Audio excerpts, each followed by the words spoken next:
Padre, agradecemos la oportunidad de estar juntos en este salón. Gracias, Señor, porque tú cuidas de nosotros todo el tiempo en medio de las situaciones familiares, laborales, en las vicisitudes de la vida, en todo lo que nos rodea, en el presente, en el pasado y en el futuro. Tú gobiernas, tú eres rey verdadero. No importa lo que pase con los gobiernos, no importa lo que pase con el clima, no importa lo que pase con nuestra economía, lo que pase en nuestros pensamientos, en nuestra familia. Tú eres rey soberano.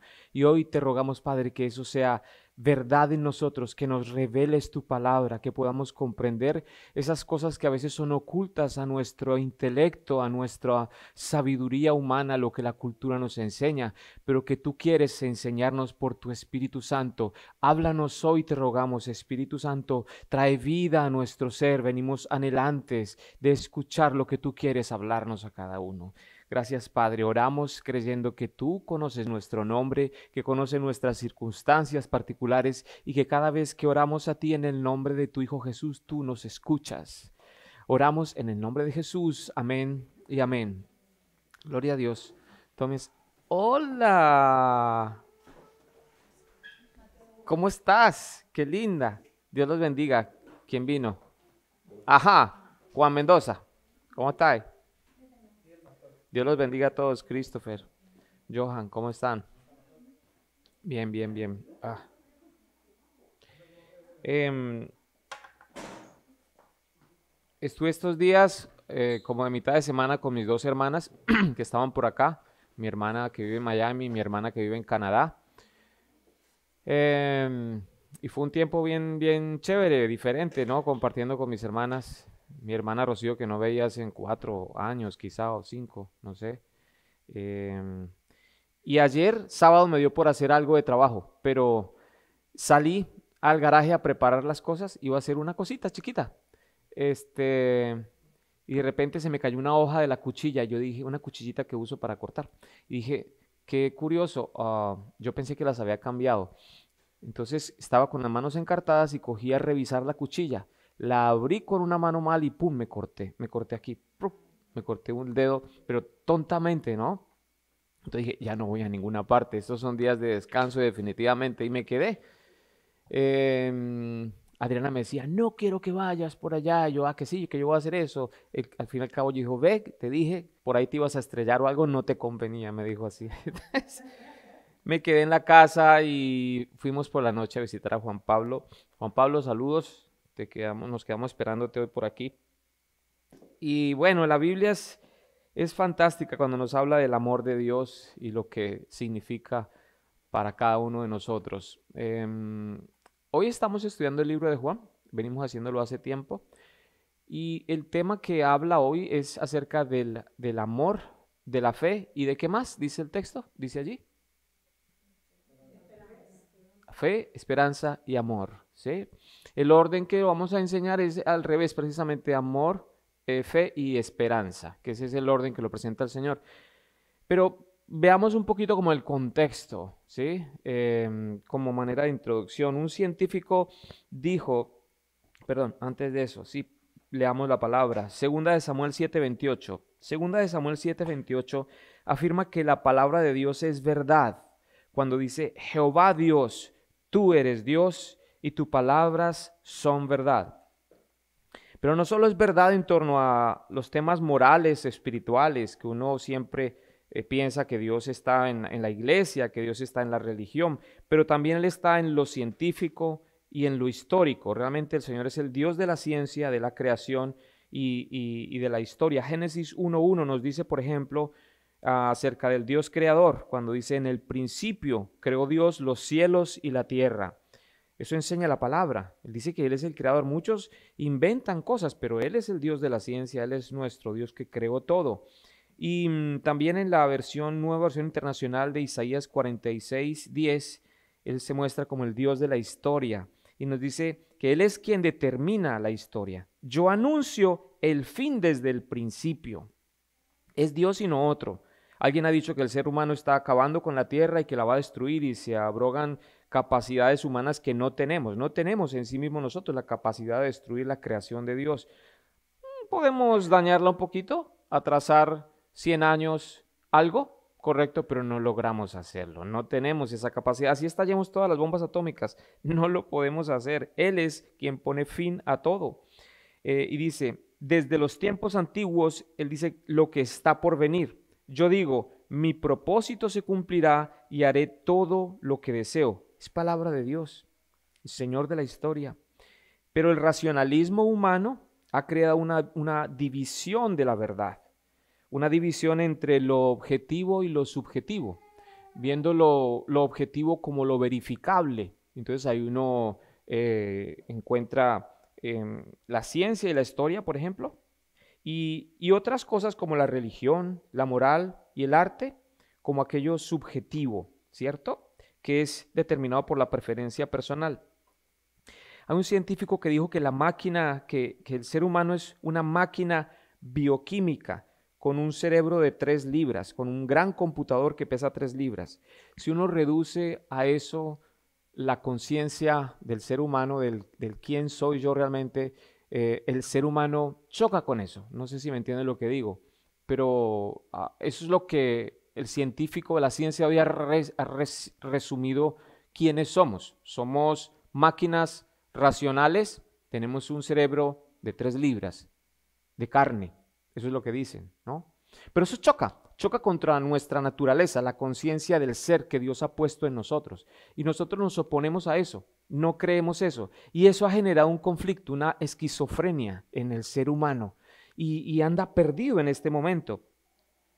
No pueden dejar de comportarse el ser humano como si tuviera valor, dignidad y libertad. Siguen reclamando hoy valores. El ser humano dice, quiero ser oído, y algunos abrogan causas como el feminismo, otros sus preferencias sexuales y luchan por esas ideologías. Otros hablan de el calentamiento global, otros hablan de qué sé yo, la tierra, y otros dicen yo voy a defender los caracoles del mar, las tortugas del mar, la biodiversidad, y así algunos abrazan causas políticas, dicen que hay que acabar con el comunismo, que hay que imponerse con la ética y todas esas cosas. Las personas anhelan la importancia, el significado, tener algo que trascienda, pero la cosmovisión que tenemos hoy en el mundo no nos satisface esas necesidades que tenemos en el alma.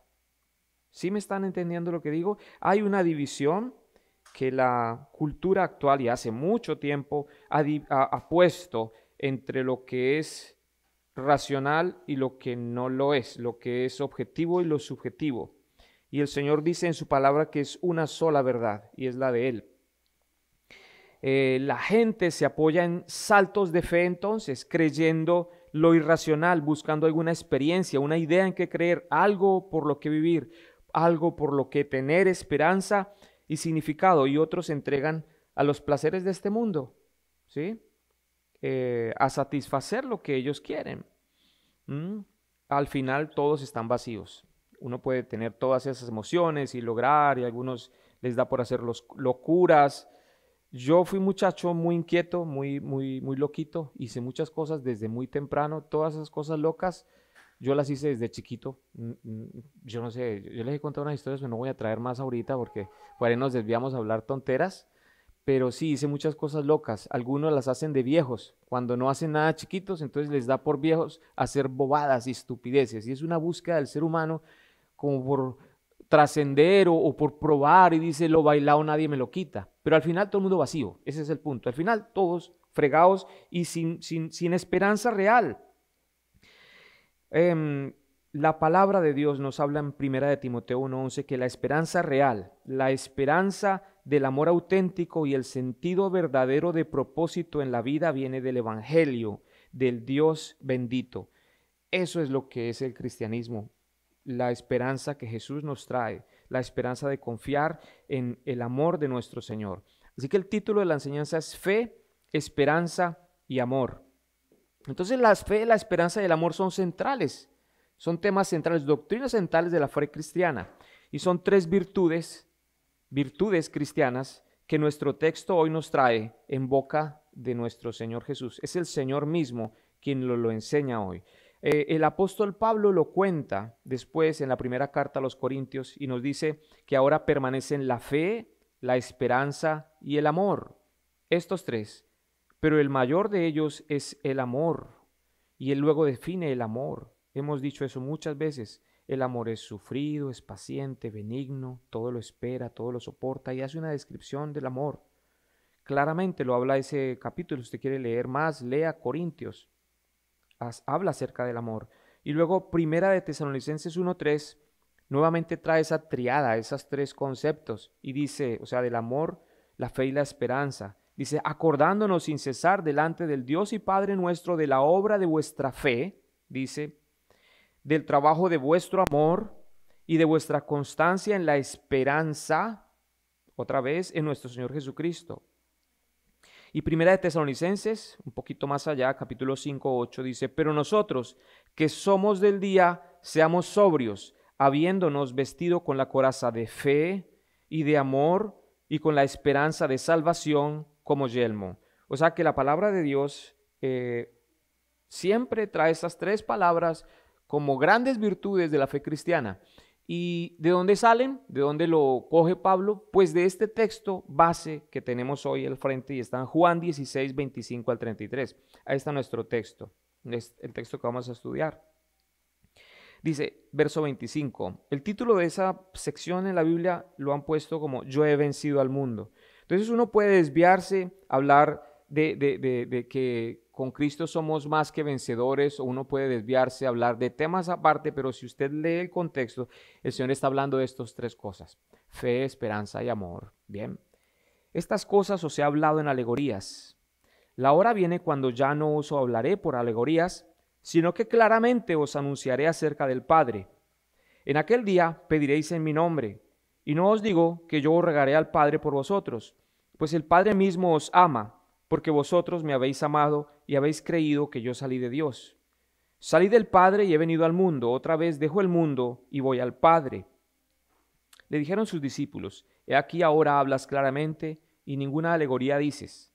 Ahora entendemos que sabes todas las cosas y no necesitas que nadie te pregunte. Por esto creemos que has salido de Dios.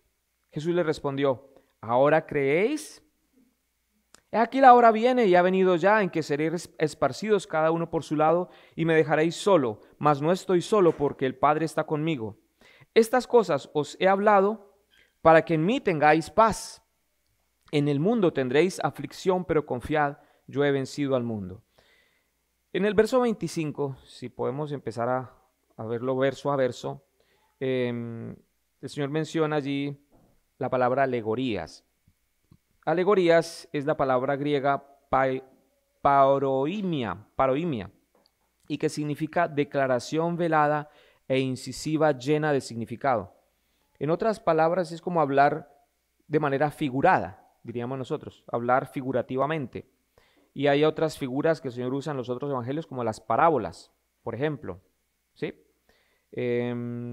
O sea, es algo que está oculto, si se quiere. El Señor está hablando de una manera como oculta, como velada, que fácilmente no lo comprenden. Yo no sé si algunos de ustedes se sienten de esa manera cuando escuchan la Biblia, la predicación expositiva de la palabra de Dios, que queda uno perdido a veces porque está hablando de solo la Biblia. No está hablando tanto de anécdotas o de historias, o cuando usted mismo lee la Biblia, pero puede estar como un lenguaje velado, como que uno no entiende, ¿no? Y se aburre uno, cambia de canal si uno está en la casa, o pasa la página, o se duerme. Me pasa a mí, estoy leyendo la Biblia y me duermo, ¿sí? Como uno de pronto no comprende las cosas, no le es como dado, no le es revelado en ese momento. Pero el que persevera hasta el fin, dice, este será salvo. Hay que perseverar. Entonces, ¿qué es lo que pasa? Después de la resurrección, cuando el Señor asciende al cielo, les es dado el Espíritu Santo. Y cuando les es dado el Espíritu Santo, ellos comprendieron las cosas. En este momento los apóstoles no comprenden mucho, pero después que les es dado el Espíritu Santo, comprenden. Y es lo que usted y yo tenemos hoy. Una vez uno nace de nuevo, que es regenerado, nos es dado el Espíritu Santo, la herencia de nuestro Señor Jesús. Él dijo, me iré, pero vendré a vosotros. Y vendría en la persona del Espíritu Santo. Y teniendo al Espíritu Santo tenemos al Padre y tenemos al Hijo. ¿Bien? Entonces, eso es lo que pasa. O sea, a veces uno no entiende porque está en su carne, quizá uno está en su carne, puede ser que yo tenga un sueño muy agotado, pues quizá no es el momento, o que Alguien se toma un trago por allí y dice, ahorita voy a leer la Biblia, probablemente no va a entender nada porque está intoxicado. O alguien, qué sé yo, está peleado, está tan bravo, tan enojado, está intoxicado de la rabia y pues no entiende nada. Pero sea como sea el caso que uno esté, uno tiene que clamar al Espíritu Santo que le enseñe su palabra. Igual como usted está sentado acá escuchando hoy la Biblia y dice, no entiendo nada. Ay, Señor, tengo mi mente en otra cosa, estoy pensando cómo pagar la renta, tengo este problema, estoy tan bravo, peleé con mi esposa, mis hijos no me oyen y todas esas cosas que uno tiene en la cabeza. Entonces pide al Espíritu Santo, Señor, enfócame hoy y permíteme oír tu palabra, el mensaje que tienes para mí. Y sigue el Señor allí en el verso 26 diciendo, en aquel día pediréis en mi nombre, y no os digo que yo rogaré al Padre por vosotros. Ahí Él aclara que pedir en su nombre no es magia. El Señor está diciendo, no es cuando uno dice en el nombre de Jesús, entonces ya, eso es como un mantra que abre las puertas del cielo. Y el Señor, cuando uno dice en el nombre de Jesús, ya oyó. No, Él está diciendo, no funciona de ese modo. Él nos dice aquí que aclara que pedir en su nombre es que ahora tenemos una relación directa con Dios Padre, porque Él nos ama, porque nosotros amamos a su Hijo Jesús. Cuando nosotros vamos al Padre a orar, Él ya no ve nuestro pecado, pero ve al Hijo en nosotros, literalmente. Juan 14:21 nos establece la relación entre amor y obediencia. Cuando yo tengo a Jesús, cuando yo amo a Jesús, yo lo obedezco. O sea, aterricémoslo. Usted está aquí sentado y usted le entra por un oído y le sale por el otro.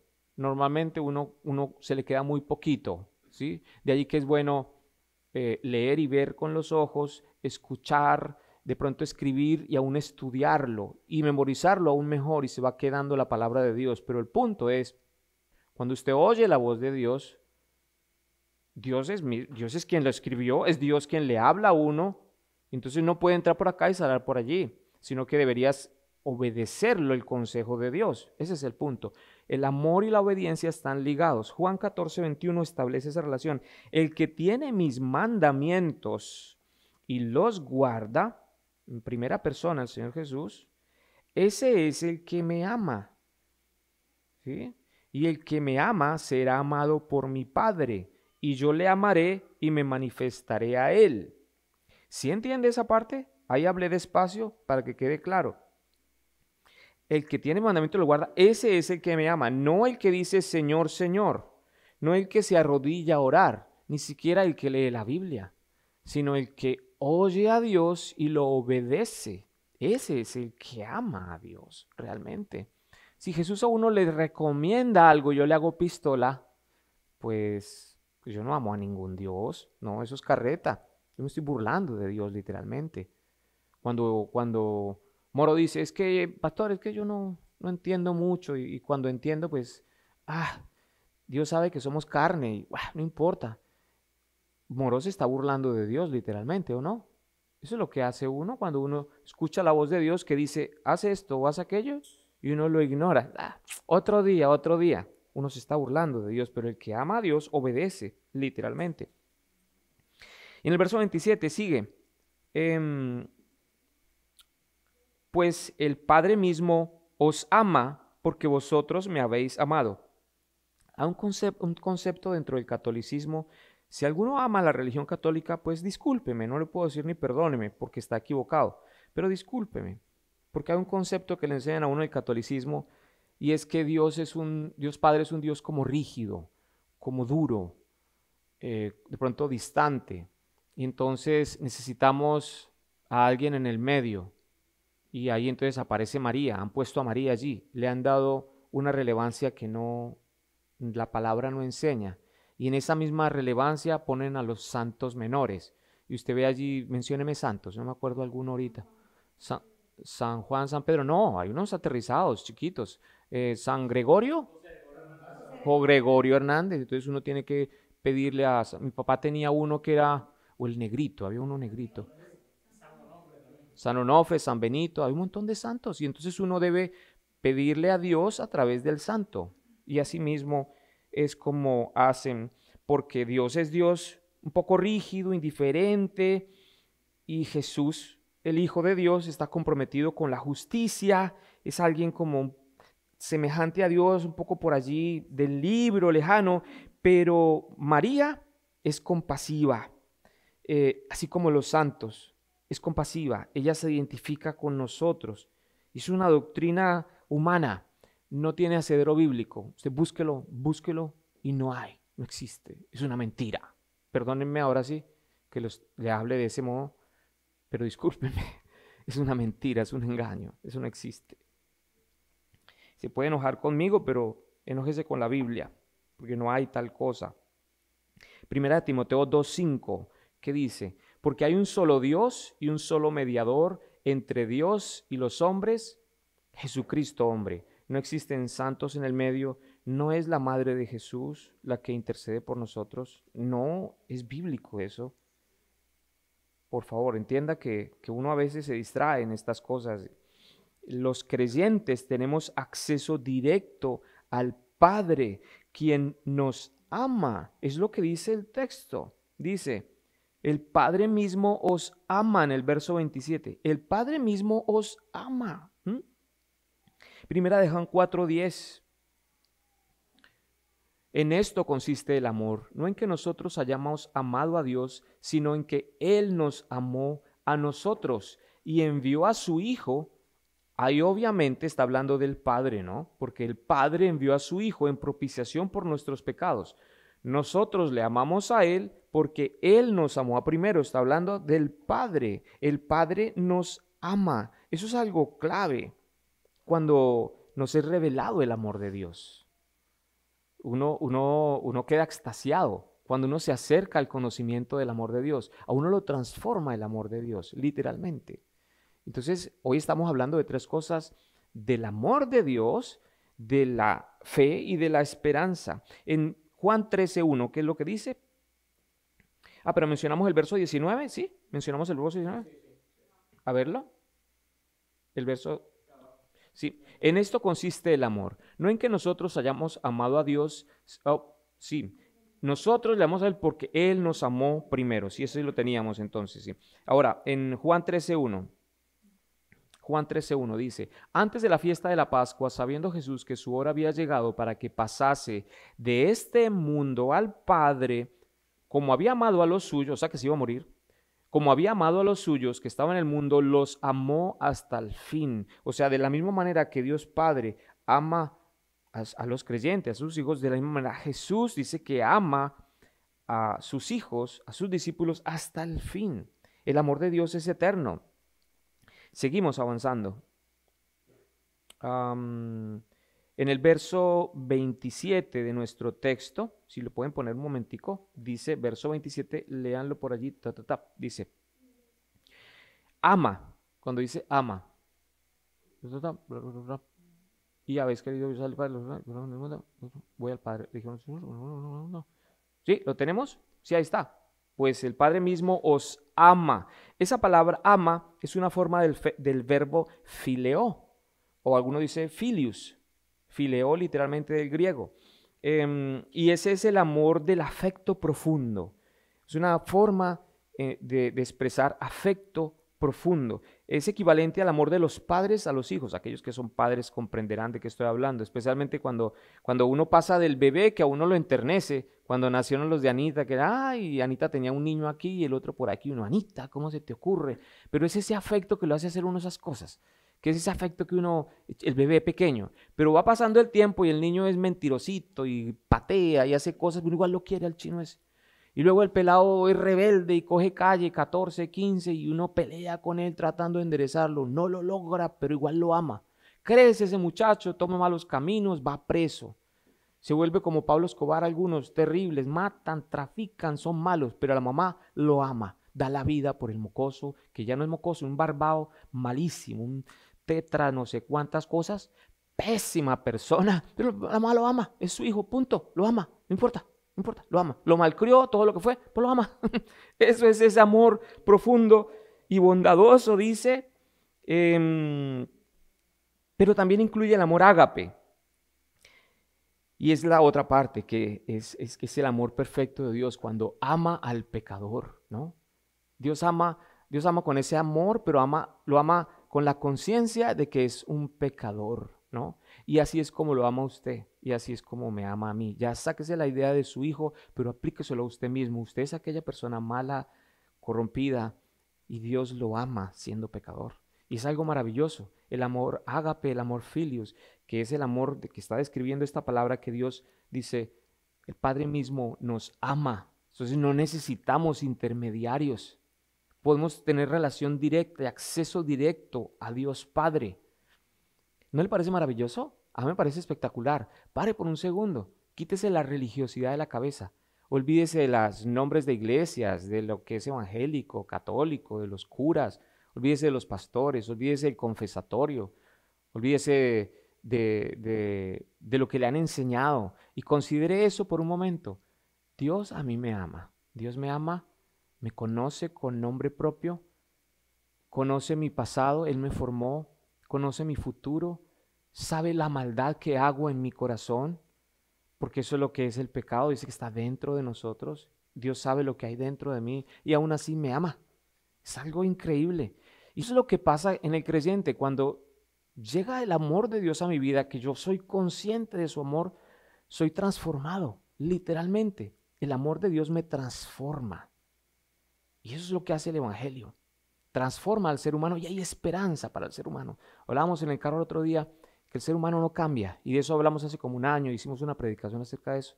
Si cambiará el ser humano, pues no, el ser humano no cambia. Eso es una vaina como que se va transformando un poquito. El viejito corrompido, que cuando era joven era perverso, ya el viejito solo se imagina cosas y cuando le dan papá ya hace alguna maldad por allí. Pero es malo, malo hasta que se muere. Así es el ser humano, malo y perverso. Ahora, la esperanza de cambio real en el ser humano es que Jesucristo llegue a su corazón y reine en él. Porque viene el Espíritu Santo y lo transforma. Él le enseña cómo vivir. Primeramente lo convence de pecado, que es algo que insistimos aquí 2 semanas atrás. El Espíritu Santo lo convence a uno de pecado. Entonces, ¿cómo recibo yo el amor de Dios? ¿Cómo recibo yo primeramente el amor de Dios? Cuando soy convencido de ¿qué? De pecado. El Espíritu Santo me convence de que soy pecador. Eso hace el amor de Dios. No es ese amor que yo voy a amar a mi hijo malo, perverso, no. Y ya. Puede morirse perverso y yo lo lloraré en la tumba, malo, perverso mi hijo, pero lo quiero. No, es más que eso. El Espíritu Santo viene, me convence de pecado a mí y entonces soy transformado, soy regenerado. Es algo diferente, ¿no? El amor de Dios entonces lo transforma a uno. Gálatas 4:6 nos informa que tenemos acceso directo al Padre como hijos. ¿Sí ve? Como hijos. Y por cuanto sois hijos, Dios envió a vuestros corazones el Espíritu de su Hijo, el cual clama, Abba Padre. Nosotros somos sus hijitos. Podemos llamarlo, ese Abba Padre se traduciría como papito, como mi papito. ¿Quién ha tenido una relación cercana, íntima con su papá?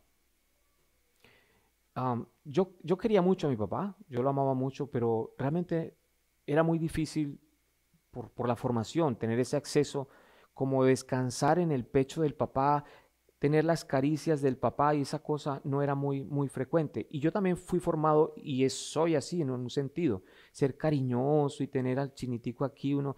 Yo de pronto cuando están bebés yo lo hago, pero ya cuando crece eso se vuelve como diferente. Pero lo que enseña aquí la palabra es que nosotros, viejos, barbados, peludos, gordos, malucos, ya degenerados, podemos llamar a nuestro Padre, Dios dice papito, papito, cuando somos hechos sus hijos. ¿Sí? Y el Señor dice que nos inserta a su familia. Y podemos ser llamados hijos de Dios. Es algo espectacular. En verso 27b, seguimos avanzando. Dice, ¿y habéis creído que yo salí de Dios? Verso 28, salí del Padre y he venido al mundo. Otra vez dejo el mundo y voy al Padre. Le dijeron sus discípulos, he aquí, ahora hablas claramente y ninguna alegoría dices. Ahora entendemos que sabes todas las cosas y no necesitas que nadie te pregunte, por esto creemos que has salido de Dios. Jesús le respondió, ¿ahora creéis? He aquí la hora viene y ahora viene ya ha venido ya, en que seréis esparcidos cada uno por su lado y me dejaréis solo, mas no estoy solo porque el Padre está conmigo. Hablamos ya del amor, aquí estamos hablando del creer, ¿nota? Si usted ve el verso 31, el Señor les dice, ¿ahora creéis? Ya hablamos del amor del Padre y estamos hablando de 3 virtudes en esta enseñanza, del amor de Dios, de la fe, y aquí empezamos a hablar de la fe. Todos ejercemos fe. Algunos dicen que son ateos, otros, yo hablaba con un cubano la otra vez que me decía, yo fue formado allá en Cuba, decía, el dialéctica, ¿cómo es? Pragmatismo dialéctico. Y yo decía, ¿qué es esa vaina? Y me ganó porque no tenía idea. Me tocó ponerme a la casa y ir a leer pragmatismo, toda esa vaina, a ver qué, no tenía idea. Cosas que no me interesaban, pero ellos fueron formados así, en el comunismo y socialismo, esa vaina en Cuba. Entonces, les da por creer esas cosas, tienen formación atea, pero el punto que quiero decir es, todos creemos en algo, todos ejercemos fe. ¿Cómo? Usted se sube a un avión y usted tiene fe que el piloto sabe manejar, ¿o no? Y que lo va a llevar al destino. Usted tiene fe. Usted tiene fe que el tipo hizo su curso y que tiene horas de vuelo y toda la vaina. O en cortico, nosotros salimos de acá algunos y vamos a un restaurante a comer. Uno tiene fe que el tipo no le va a escupir la comida, no le va a poner un virus o una bacteria allá adentro y uno va a salir intoxicado. Uno dice, voy a comer rico y voy a salir feliz, satisfecho y con mi postre y todo, ¿no? Uno tiene fe en esas cosas. O usted toma un medicamento que el médico le recomienda, le dice, tómese este penicilina, este antibiótico, o haga este tratamiento, báñese 3 veces al día, o no se bañe una semana, y uno hace caso y uno tiene fe. Uno ejerce fe en cosas de esas, ¿sí o no? Todos ejercemos de alguna manera fe. De la misma manera, pero en niveles más altos, creemos en el amor. Usted decide casarse. Selenia se casa con su marido después de andar juntos 15 años, no sé, más. Casarse. Uno decide ejercer fe. Fe que esa persona se va a portar bien con uno hasta el final y todas esas cosas. ¿Sí? Algunos creen en sí mismos, tienen fe en sí mismos o ponen su fe en alguien más, como aquí en Estados Unidos ponen su fe en un político de turno, o en Colombia. Eso se divide en las familias y todo en torno a un candidato, en otro, y ponen fe en alguien, ¿no? Otros ponen fe en el dinero. Dicen, no, la platica. Eso es de que usted tenga plata, hermano, si esté enfermo o así esté en otro país o lo que sea, pero con platica. Ponen fe en el dinero. Consiguen un trabajo y hay que llegar hasta el final con él porque la platica es importante. O en un poder superior, creen en algo superior. Todos tenemos un grado de fe en algo.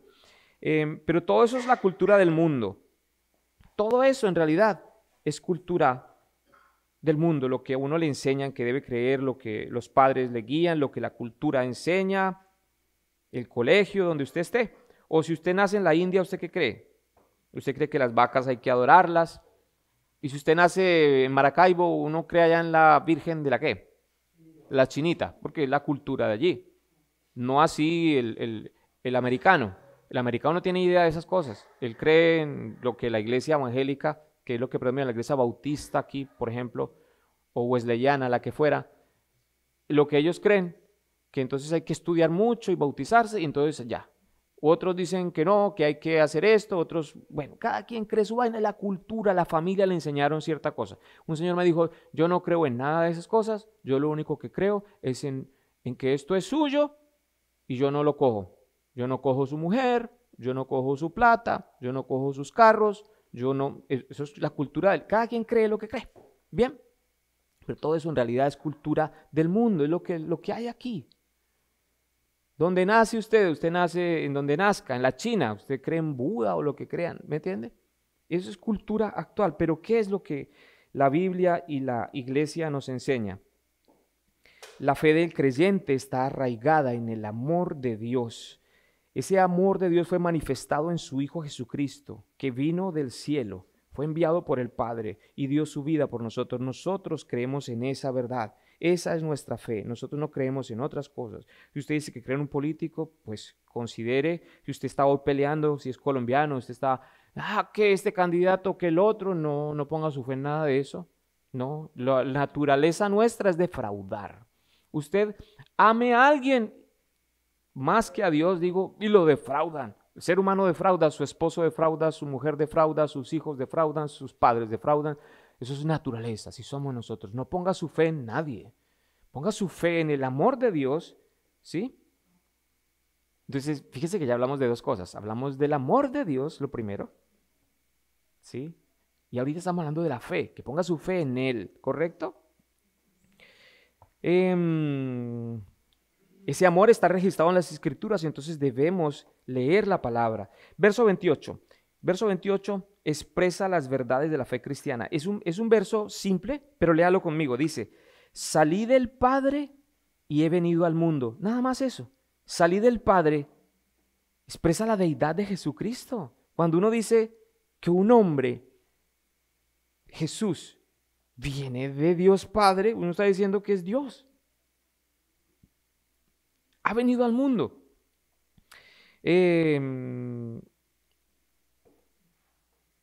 Juan 8:24, si lo tenemos por allí, Juan 8:24. Por eso os dije que moriréis en vuestros pecados, porque si no creéis que yo soy, en vuestros pecados moriréis. Y es clave ese verso nuestro, el que tenemos en nuestro texto, cuando, no lo pongan, cuando dice, salí del Padre y he venido al mundo, otra vez dejo el mundo y voy al Padre, déjenlo así. Porque dice que si no creemos en eso, ¿qué es lo que pasa?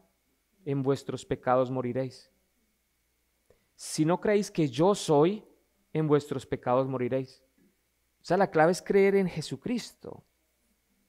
Si yo no creo en Él, ya estoy muerto. Entonces, creer en la deidad de Jesucristo está muy bien representado en nuestro texto base, que dice, yo vengo del Padre y voy a Él. Es clave creer en Él. Segunda de Corintios 11, 3 y 4. Si lo tenemos.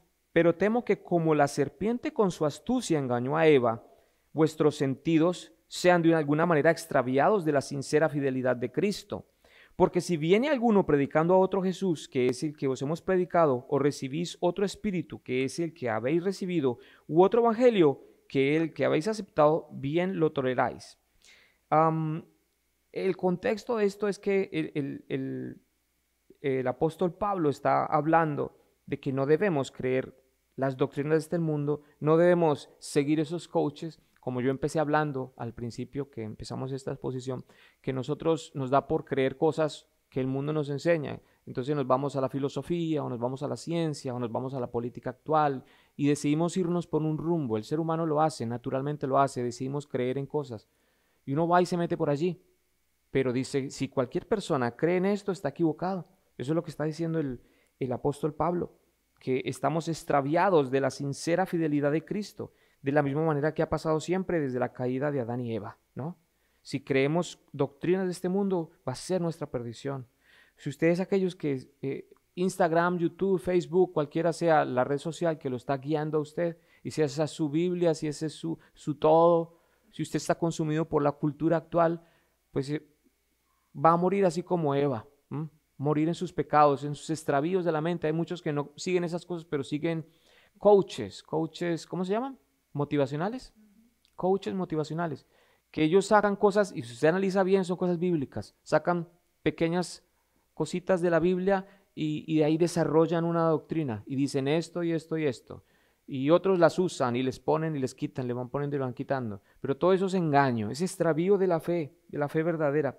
Así que si recibís otro espíritu que el que habéis recibido, u otro evangelio que el que habéis aceptado, dice que no lo recibamos. En el verso 29 y 30 de nuestro texto base sigue diciendo, le dijeron sus discípulos, he aquí, ahora hablas claramente y ninguna alegoría dices. Ahora entendemos que sabes todas las cosas y no necesitas que nadie te pregunte. Por esto creemos que has salido de Dios. Y esta es una declaración de la omnisciencia de Dios. Los apóstoles están diciendo, efectivamente tú sabes todo, ¿sí? Juan Calvino escribió que los discípulos ciertamente no entendían nada de eso, pero la sola fragancia los renovaba. O sea, ellos escuchaban a Jesús y decían, wow, lo que dices es verdad, no entiendo nada, pero me suena, o sea, estoy identificado con lo tuyo, no lo comprendo, porque no estoy en el Espíritu Santo. Y el Señor entonces, les responde en el verso 31, les dice, ¿ahora creéis? Después de haber pasado 3 años con Él, haber visto milagros y prodigios, ¿ahora creéis? Como irónicamente, hello, ¿no? Juan 17:8. O sea, la fe de los discípulos era auténtica, pero era inmadura. Porque las palabras que me diste les he dado. Esta es la oración del Señor Jesús, que la semana entrante vamos a hablar de ello. Dice, Ellos recibieron las palabras que tú me diste, Dios Padre, y han conocido verdaderamente que salí de ti y han creído que tú me enviaste. O sea, ellos realmente creían. Pero ¿qué pasó después? Después de esta noche ellos lo traicionan. O sea, lo traicionan, ellos lo abandonan. Ellos creían genuinamente, pero no lo siguieron hasta el fin. No lo lograron. ¿Sí? Puede que usted esté allí. Puede que usted esté dudando. Oye, ¿cómo le hago esto? La fe cristiana, ¿hasta dónde es verdad? ¿Hasta dónde no? ¿Qué sigo? ¿Qué iglesia voy? ¿Hasta dónde me comprometo? ¿Será que leer la Biblia o leer otro librito? ¿Escuchar tales predicadores? ¿Qué hacemos? ¿Cómo le manejamos aquí esto? Puede que uno esté allí. Pues la clave entonces es que ah, al final los apóstoles dejaron todo y lo siguieron y no creyeron ninguna otra doctrina. Y entonces mi oración es que usted también sea de aquellos que tenga la fe verdadera, tenga la fe salvadora, ¿no? Que uno, el Espíritu Santo, llega y le revela toda verdad, que es la otra parte que dijimos que es la función del Espíritu Santo. ¿Cómo fue que hablamos? Que habían dos cosas que hablamos claramente que el Espíritu Santo hacía. Nos convence de pecado, de justicia y de juicio. ¿Se acuerdan de algo de eso o no? Nos convence de pecado, creo que lo he dicho hoy, ¿sí? De justicia, de que solo Jesús es justo, de que su vida no es buena realmente. El Espíritu Santo lo convence a usted de eso y dice, no, realmente tú eres carreta, eres fake news, no. Eso es lo que hace, pero Jesús es el único justo. Entonces cuando uno se da cuenta, estoy en peloto, como Adán y Eva, que no se daban cuenta que estaban desnudos, pero de pronto se dan cuenta que están desnudos cuando dice, uy, yo soy malo verdaderamente, ¿no? Yo soy como malito y uno, yo no soy justo. Y entonces ahí uno tiene esperanza y se salva del juicio de Dios. Pecado, justicia y juicio. Si uno no cree en el Hijo, si uno no se arrepiente, entonces tiene el juicio de Dios. Para unos, Jesús le es revelado para salvación, para otros, para condenación. Bien, entonces eso es lo primero. Y lo segundo que dijimos es que el Espíritu Santo, la obra del Espíritu Santo, ¿cuál es? Que nos conduce a toda verdad, que nos revela la verdad de las cosas. ¿Sí? Entonces aquí está esta parte de que el Señor entonces sigue hablando en el 33. Acabamos la parte del amor y la, ¿qué? Y la fe. Y nos vamos con la esperanza. Verso 33 y con ese acabamos. Estas cosas os he hablado para que en mí tengáis paz. Y él acaba con esto. Todo el discurso lo resume aquí al final. Todo lo que les he hablado es para que tengan paz. Porque él se va a ir. Él los iba a dejar solos. Él había estado con ellos compartiendo todo el tiempo. Ellos estaban extasiados, con su presencia. Él les había dado de comer. Él les había enseñado todo. Ellos vivían con él permanentemente. Estaban en paz y les dice, como yo me voy a ir y los voy a dejar solos, les cuento todas estas cosas que van a sufrir, pero ustedes pueden tener paz. Entender el amor de Dios y depositar la fe en Él, en lo que Él dijo, trae paz. A pesar de la hostilidad del mundo, a pesar de las circunstancias, usted puede tener paz. Hablaba con alguien anoche y me decía, quiero tener otro hijo, pero tengo dudas porque el mundo está complicado, ¿no? Tengo un hijo y quiero tener otro, pero no sé. Tengo dudas, está dura la cosa. Pero no solo lo económico hablábamos, pero la cultura. ¿Cómo le va a tocar a ese niño que nace hoy en 20 años? ¿Cómo va a estar la cosa? Si hoy está heavy, ¿cómo va a estar después? Aarón ya estaría cucho en ese momento, como con 40 Aarón, ¿no? Sería un veterano. ¿Cómo estará el mundo en ese entonces? Cuando ya uno pase de la juventud y ya no tenga el pelo acá como Aarón en el frente, sino que ya esté medio calvito como el papá. ¿Ah? ¿Sí o no? ¿Qué pasará en ese momento? ¿No? Entonces es verdad, o sea, la vida está poniéndose compleja cada vez. Yo he dicho esto antes, uno lo alinea, ¿no? Usted tiene que al final escoger, estoy en este lado o en este lado. Uno no se puede quedar tibio siempre. Ay, no pasa nada, yo no hablo de política, yo no me meto en temas conflictivos, no hablamos de política, no hablamos de religión. Bueno, chévere, sí, pero un punto lo van a poner a un bando. ¿Usted es esto o si no es lo otro? Dice, no, pues ahí está, tiene que decidirse. O servirlo a Él, creer en Él con todo su corazón, o no, el que no está con Él desparrama. Salmo 31, 24. La esperanza del creyente está en el Señor. Dice, esforzaos todos vosotros los que esperáis en Jehová, y tome aliento vuestro corazón. La esperanza nuestra está en el Señor. Tome aliento vuestro corazón. Corazón en la palabra es la mente, ¿sí? Voluntad. Tome aliento vuestro corazón, tus emociones también, ¿por qué no? La esperanza nuestra está en Él. Está en su palabra en el Salmo 119:49. Acuérdate de la palabra dada a tu siervo en la cual me has hecho esperar. Esperar en la palabra de Dios. A veces uno no ve nada. A veces uno no siente nada. A veces no tengo nada. Estoy como seco. Pero debo esperar en la palabra de Dios. Confiar en Él. En su salvación, Efesios 1:18, debemos tener esperanza en su salvación, alumbrando los ojos de vuestro entendimiento para que sepáis cuál es la esperanza a que Él os ha llamado y cuáles las riquezas de la gloria de su herencia en los santos. Miren, Jesucristo venció al mundo. Juan 1:29, desde el principio de este evangelio que estamos estudiando, nos enseña. El siguiente día vio Juan a Jesús que venía a él y él dijo, he aquí el Cordero de Dios que quita el pecado del mundo. Jesucristo venció al mundo. Él puede quitar su pecado. Él puede libertar las cadenas que nos oprimen, literalmente.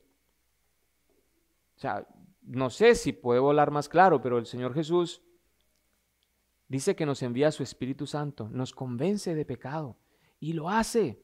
Él nos da esa conciencia en el corazón, en lo íntimo de nuestro ser, en las entrañas, uno sabe que es pecador.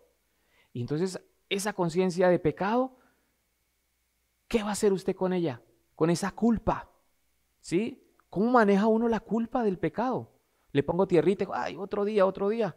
O la enfrento y digo, en el nombre de Jesús, los cristianos somos más que vencedores. Romanos 8:37. Antes, en todas estas cosas somos más que vencedores por medio de aquel que nos amó. Nuestra esperanza está en Él. No en nosotros, no en mis fuerzas, no en que mi papá me enseñó bien, no en mi moral, no en mi ética. Nada de eso. Nuestra esperanza está en Él y hace que todas las cosas operen para bien. En Romanos 8:28. En todas estas cosas son más que vencedores por medio de aquel que nos amó. Gloria a Dios por Él, gloria a Dios por su palabra. Y por último leamos Romanos 8:38 y 39. Nuestra esperanza es que nada nos puede separar de su amor. Romanos 8:38 y 39. ¿Está? ¿No está? Entonces lo leemos de acá. Romanos 8. ¿Listos? Vamos a leer juntos. Romanos 8:38 al 39. Dice, por lo cual estoy seguro. De hecho, leámoslo del 37. Antes en todas estas cosas somos más que vencedores por medio de aquel que nos amó, por lo cual estoy seguro de que ni la muerte, ni la vida, ni ángeles, ni principados, ni potestades, ni lo presente, ni lo porvenir, ni lo alto, ni lo profundo, ni ninguna otra cosa creada nos podrá separar del amor de Dios que es en Cristo Jesús, Señor nuestro. Nuestra esperanza está en Él. Nada nos puede separar del amor de Dios. Entonces la enseñanza de hoy nos habla acerca del amor de Dios, ¿sí? La fe y ¿qué más? Y la esperanza, ¿correcto? Pero entonces dice que nada nos puede separar de su amor. Nada, nada. ¿No produce en usted eso gozo? Eso produce nuestro texto cuando dice, en el mundo tendréis aflicción, pero confiad, yo he vencido al mundo. Con Él estamos completos en nuestro Señor. Bien, vamos a hacer la Santa Cena. Ahí donde usted está en casa, le pido que busque vino, pero no se va a emborrachar. Busque un juguito de uva. Cuando hacemos la Santa Cena, acostumbramos reflexionar. Y el tema es adecuado, el tema es pertinente. Estamos hablando de fe, esperanza y amor. Y dijimos que lo que primero uno hace para recibir el amor de Dios es ser convencido de pecado. Gracias. O sea, ¿están listos? ¿Están listos? ¿Lo tienen por allí? Van preparándolo. ¿Sí? O sea, vuelvo y empiezo. ¿Qué es lo que enseñamos hoy? Primero, el amor de Dios. Segundo, hablamos de la fe. ¿Y qué más? Y la esperanza. Dijimos que el amor de Dios no es solamente un sentimiento que Dios tiene para nosotros, como un papá puede tener hacia el hijo, ¿sí?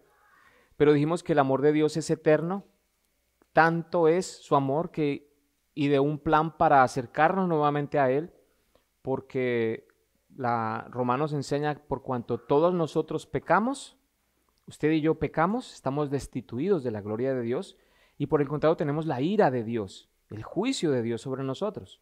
Entonces lo que primero hace el amor de Dios es que a través de su Espíritu Santo nos convence de que somos pecadores. De allí el sentido de este texto para tomar la Santa Cena. Primera de Corintios 11, 27 al 29. De manera que cualquiera que comiere este pan o bebiere esta copa del Señor indignamente, será culpado del cuerpo y de la sangre del Señor. Por tanto, pruébese cada uno a sí mismo y coma así del pan y beba de la copa, porque el que come y bebe indignamente, sin discernir el cuerpo del Señor, juicio come y bebe para sí. Es decir, usted hoy oyó la palabra de Dios, la viene oyendo cada 8 días que la hablamos de este sentido acá.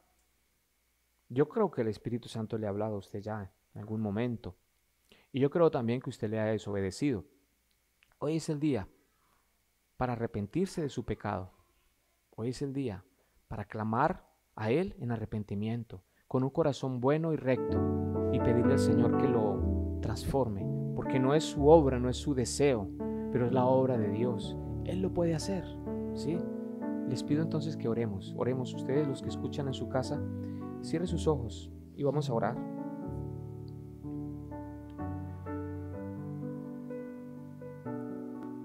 Cierre sus ojos, yo voy a orar.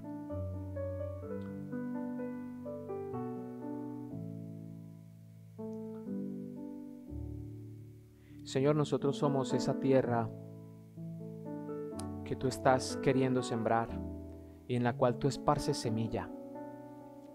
Tu palabra es la semilla y tú nos has hablado hoy de fe, esperanza y amor. Y el amor siendo lo más importante. Y es tu amor, que siendo aún nosotros pecadores, tú te fijas en nosotros y no tomas en cuenta nuestro pecado, sino que nos lo quitas y nos dejas blancos como la nieve. Pero antes de eso, nos convences de pecado. Si usted está hoy siendo movido por el Espíritu Santo y el Señor le está mostrando que usted es una persona pecadora y vil, eso es usted delante de Dios. Delante de Dios usted no es bonito, no es bonita. Usted es como un trapo sucio. Su vida y lo mejor de su vida es inmundicia delante de Dios. Yo le pido hoy que conforme al propósito de Dios para su vida, usted clame a Dios en arrepentimiento. Diga conmigo: Padre Santo, mi vida no te honra. Por el contrario, soy injusto, soy pecador y no sé cómo acercarme a ti. Así que te pido que por medio de tu amor me permitas arrepentirme de mis pecados y cambiar. Envía tu Espíritu Santo a mi vida para que me transforme. Yo sin ti no puedo vivir y hoy estoy convencido de eso, que separado de ti no lo voy a lograr. Ven a mi vida, Señor Jesús, límpiame de mis pecados, hazme nacer de nuevo. Yo quiero vivir siempre en ti y que tú habites en mí con tu Espíritu Santo. Gracias por tu amor. En el nombre de Jesús. Amén. Gloria a Dios. Vamos a tomar la Santa Cena. En Primera de Corintios 11, 23 al 26 dice: y coja el pan, porque yo recibí del Señor lo que también os he enseñado, que el Señor Jesús, la noche que fue entregado, tomó pan, y habiendo dado gracias, lo partió y dijo: tomad, comed, esto es mi cuerpo que por vosotros es partido, haced esto en memoria de mí. Puede comer el pan.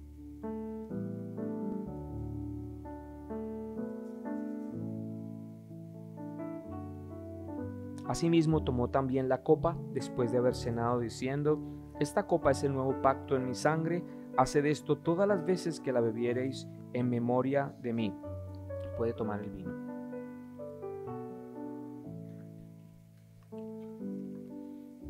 Así pues, todas las veces que comiereis este pan y bebiereis esta copa, la muerte del Señor anunciáis hasta que Él venga. Gloria a Dios. Con esto hemos acabado y vamos a orar. Padre, agradecemos por tu amor, por tu fidelidad, por tu misericordia con nosotros, en que sin tener unas vidas ejemplares, en que sin tener esos trofeos que mostrar delante de ti, tú te dignes mirarnos con misericordia, y que has tenido hasta aquí a bien consentirnos y cuidarnos. No nos falta el alimento, no nos falta el vestido, no nos falta el techo. Señor, no dejes de extender tu misericordia en nuestras casas. Te rogamos, no pares de hacerlo. Y aun cuando todo alrededor se desborone, ayúdanos a permanecer firmes en nuestra fe.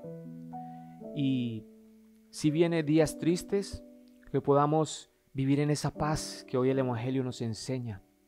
Esa paz que sobrepasa todo entendimiento, porque tú has vencido el mundo.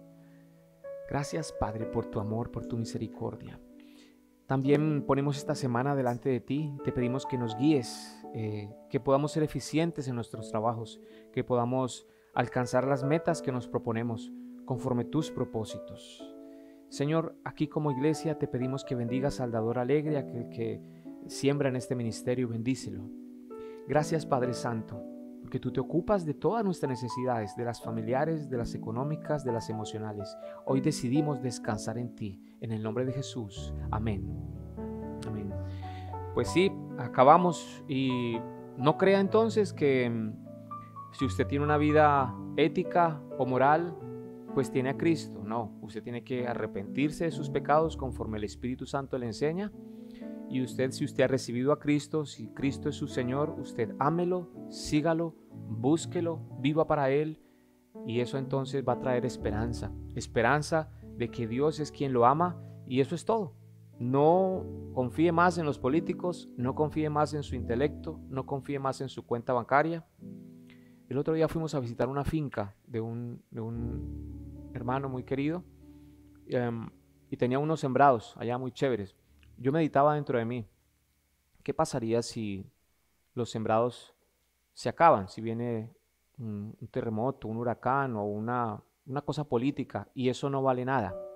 Pues ahí queda la riqueza y el trabajo de uno, queda todo perdido. Así también como Job, se le mueren los hijos, se queda sin tierras, sin carros, sin nada, pobre. Y entonces, ¿cuál es mi esperanza, no?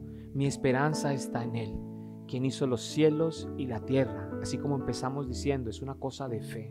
Mi esperanza está en mi Salvador, en mi Dios, que envió a su Hijo, y el Salvador realmente me salvó. Y pase lo que pase, Él va a cuidar de mí y de mis hijos. Gloria a Dios, les deseo una buena semana y nos vemos en 8 días si Dios quiere.